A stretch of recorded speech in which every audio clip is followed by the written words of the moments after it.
Hello, CCH. Thank you so much for providing this platform where, in our respective fields, we can discuss how we're being affected, what are we doing, and what do we envision doing after. I am going to take a look back through the lens of history with my grandmother, starting with her, who was one of the first people that taught me to cook. So, in this glance back over my shoulder, a couple things come into focus.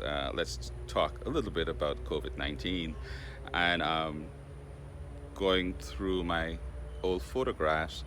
It dawned upon me that my grandmother would have been alive in 1918 through the last pandemic. And we shared a lot of stories. She never mentioned it, so I don't know if the pandemic didn't reach Guyana. She told me a lot about remembering the sinking of the Titanic, which left a big impression on her because she thought they flew in the face of God by calling it unsinkable, and that's why it sank. She would have been 10 when the Titanic sank.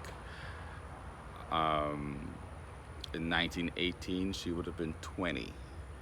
But either I forgot or she never really mentioned it. Anyway, it occurred to me that I actually know someone who was alive at that time. And that was just another little footnote. It's like, oh my gosh.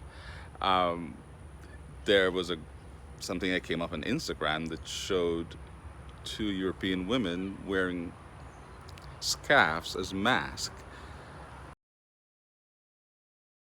at that time, and how history had repeated itself.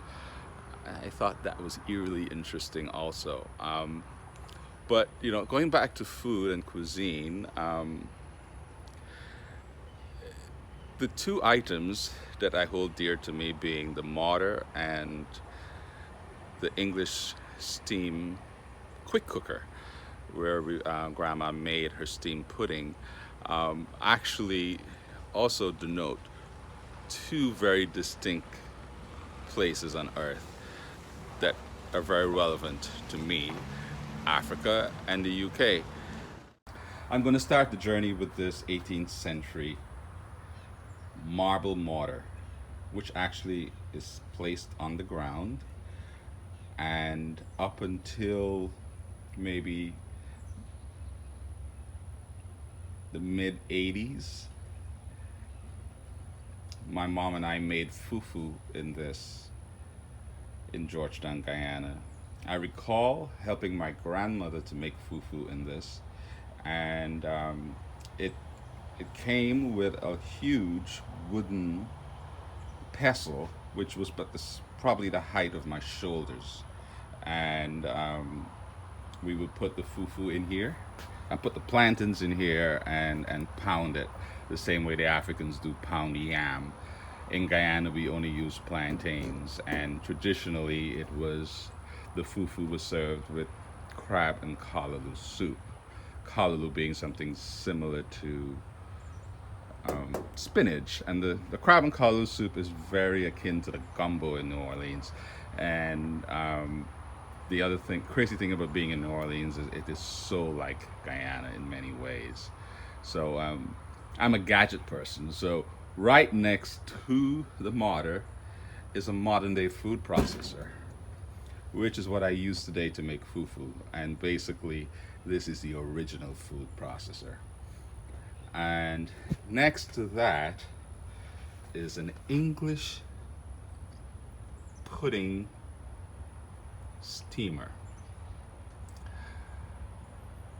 The original one was also a possession of my grandmother's. Um, I don't have it, it's with my mom in New York, but I'll show you some photographs of it. It appears that it's actually glass, and it appears that my grandmother must have broken the cover of hers because she replaced it with a steel.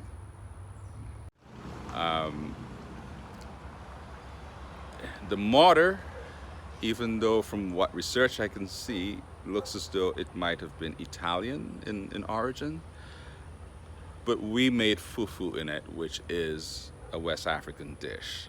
So for me, the mortar speaks to my African lineage, and the quick cooker speaks to the UK, which we were once colonized by and which some of my ancestors are from.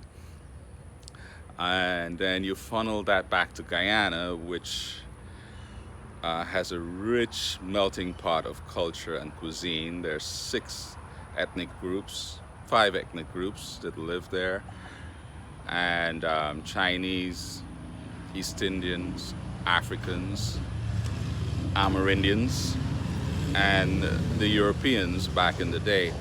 So there's that melting pot, which is so much like New Orleans.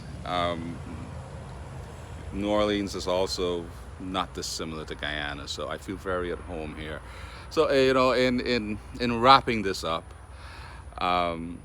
it's a very difficult time, and it's a time to reflect. And my look backwards tells me that this too shall pass, and it's going to take a moment.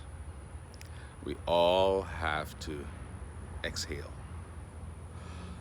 and try and figure out how we are going to reimagine ourselves to live in a post-COVID world. And who knows when post-COVID will actually be a reality. But until then, thank you for joining me on my little journey.